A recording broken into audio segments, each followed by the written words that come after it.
Երկու բան կա, մեկը աբասկայնացում, երկրորդ վախ, կարմիր գիծ չկա։ Այդ երկու բառակային։ Ինչպես կարմիր գիծ տնելու համար, մեկը պիտի ունենա հանդգնություն, նպատակ, տեսլական, կարմիր գիծը, այսպես օդի մեջ չի գծվի, կարմիր գիծը հիմքավորում պիտի ունենա, չէ՞, ինչի հիման վրա։ Ազգային նպատակներու եւ գաղափարներու հիման վրա կարմիր գիծ կարելի է։ 20-ի պատերազմից առաջ շատ հայերի համար Արցախը կարմիր գիծ էր։ Հիմա ուր է։ Հիմա այս կարմիր գիծը միակ անձը ըստիս, որ այդ կարմիր գիծը մինչև այսօր պահպանած է, Բաքվի պանդում է Ռուբեն Վարդանյանն է, որ Բաքվի պանդից ասում է Արցախը գա եւ պիտի մնա։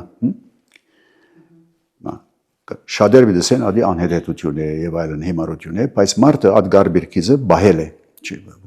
սկզբունքային բանի վրա։ Բայց ուրիշներ կարմիր գիծ գծելու համար մենք պետք ունենք ազգային գաղափարախոսության նպատակի տեսլականի տեսնենք թե ուր ենք գնում որպես ազգ, ոչ թե միայն որպես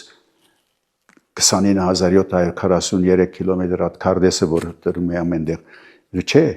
այդ չէ հայրենիքը, այդ չէ ազգը։